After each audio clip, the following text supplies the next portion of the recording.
Hello everyone! What a chaotic ride this one was! My 14 subscription actually expired the day I went to record everything, and then the day we were able to renew, we had maintenance on the servers. So, here we are, once again, very nearly through all of Realm Reborn, and I really cannot thank you all enough for coming by and enjoying the story with me. If you're new and you want to come by on my live streams and say hi and just make my day, subscribe on YouTube or follow me on Kick, where you can actually use the emotes I made. Become an espresso shot today, and with that said, let's get into the recap. Our first cutscene that we see is actually of Teleji Adeleji plotting with someone over Linkshell, showing he has clear intentions to do harm to the Sultana.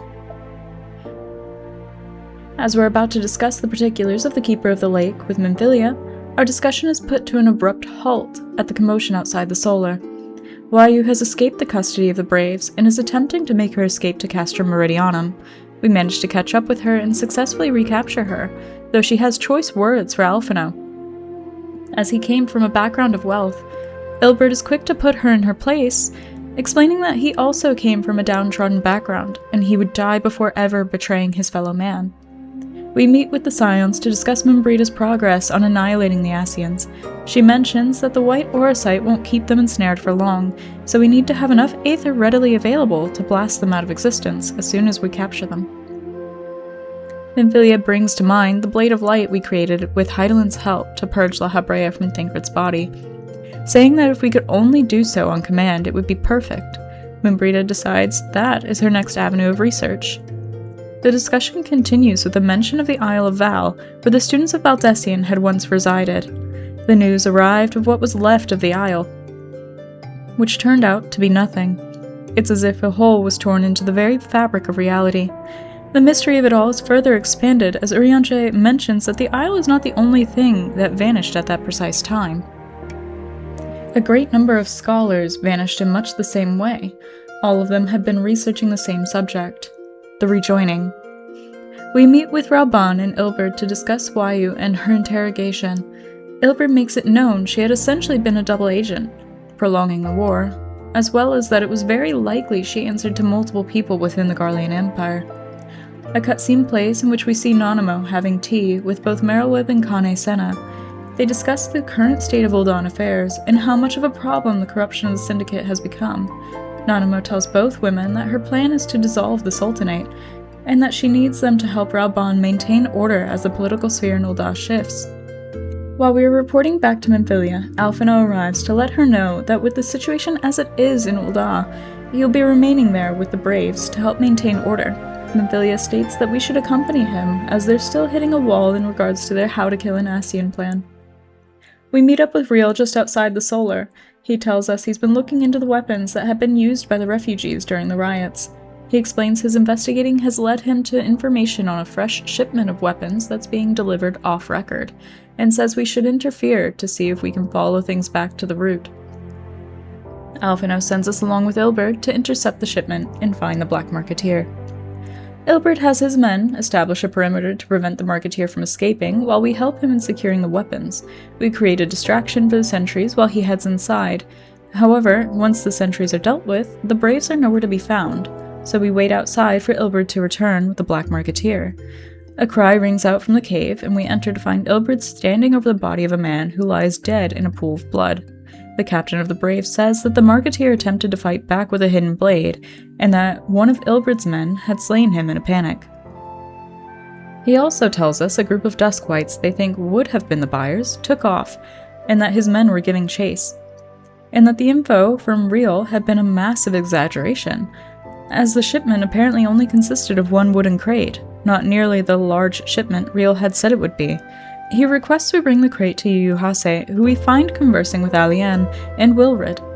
Alianne remarks on the fact that there's no way that the crate is all of it, to which Yuhase replies that clearly Riel made a mistake. Riel overhears and pulls us aside. He asks for a full recap of what happened while we were out. He states that the whole thing seems fishy, and he knows his information was correct.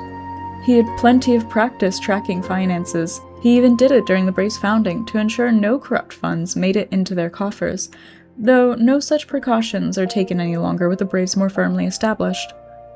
We're called back to the Rising Stones to meet with Lucia, who claims a great worm has roared, meaning that the Dravanians have been called to war.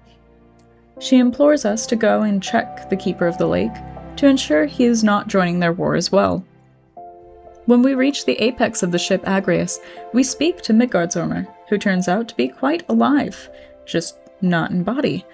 He states that yes, there was a roar, and of his 7 children, 1 has been calling for retribution. He says nothing that we do can stop them. Hydaelyn's light surrounds us, and he realizes that we are her chosen. He says that he agrees to her pact, and tells us that he won't harm us, then proceeds to shoot us through the chest with a beam of light. He strips us of the blessing of light, consuming the ether to fashion himself a new, much smaller form, one that will accompany us from now on, as the covenant with Hydaelyn binds him to us. We report everything that happened to Moenbryda, Alphinaud, and Urianger, who warn us that our speaking with the Great Worm has further consequences should the Ishgardians know the full conversation. Alphinaud says people had been labeled heretics for less, and he insists on telling Lucia the important facts. As he goes, we explain to Moenbryda that we've lost our blessing, and Midgardsormr now travels with us in its place. She recalls the story of 2 of the 12 commanding Midgardsormr to watch over the waters of the lake, and wonders if it had actually been Hydaelyn herself. Midgardsormr appears as she departs, and asks us simply if we are a pawn to others, or a master of our own fate. We exit the solar and speak with Lucia.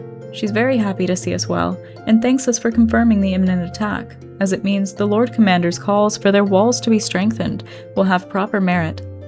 Alphinaud questions if Ishgard is prepared for such a battle, to which Lucia responds that Ishgard has weathered many battles with the Dravanians, and this shall be no different. Once she's left, Alphinaud voices aloud how he doesn't feel so certain of that. Once again, back in the solar of the Rising Stones, the discussion of Ascian destruction is continued. Moenbryda has made progress in her research, and she's built an etheric siphon to help collect the ether needed. She wants to test it on the corrupted crystals littered around Eorzea, though not in Mordona, in case anything goes wrong.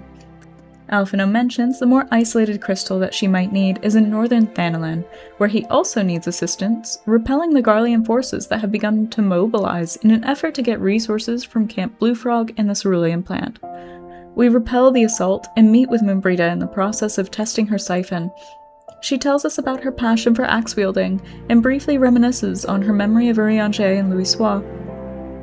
Our conversation is interrupted by Nabrialis, who has come to tell us how much of a pain in his butt we are. He realizes that we no longer have the blessing of light, and is quick to depart, saying the staff will be his, and that the seal is broken.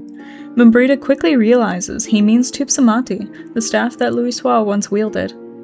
We arrive just in time to find Moenbryda clutching the remnant of the staff close. He threatens to steal the staff and use it to bring about the next rejoining, causing Moenbryda to realize he was at the root of the disappearance of both the scholars and the Isle of Val. Moenbryda attempts to attack and prevent him from harming Moenbryda, and Nabrialis wounds her in quick retaliation. Moenbryda then questions what he could possibly want with the shattered staff, and the Ascian explains the tablet attached to it holds great power, the power to collect vast quantities of ether. He steals Moenbryda along with Tupsamati, and we quickly follow after him, defeating him in battle to bring Moenbryda back. Nabrialis manifests again, free of the body he had been possessing, threatening to continuously antagonize us until the staff is his. Moenbryda passes the white orosite to Moenbryda, who very quickly traps Nabrialis within and tells us to use Tupsamati as the siphon to create the blade. We lack enough ether, however, which Moenbryda realizes as Moenbryda attempts to plead for aid from Hydaelyn, but her plea goes unanswered. In a last-ditch effort, Moenbryda adds her own ether to the blade, sacrificing herself to destroy Nabrialis for good. The rest of the Scions arrive, glad to find Moenbryda unharmed, but confused by Moenbryda's absence. When we deliver the news, everyone is greatly upset, but none more than Urianger. He tries to come to terms with her passing, and he's accepting of the fact. However, the fact he never offered her the truth that would have given her comfort in life plagues him. When we tell him that she realized it in the end, why Louisoix left Charlian, he's awash with relief. He's happy she can at least find peace, and mentions he will miss her dearly. We all head to the Scholar's Stone to give Moenbryda a proper farewell, except Urianger, who requests to mourn her in his own way at the Waking Sands. Midgardsormr appears to us, stating that her life in exchange for the Ascians' destruction was a fair exchange, and that other bargains will be struck.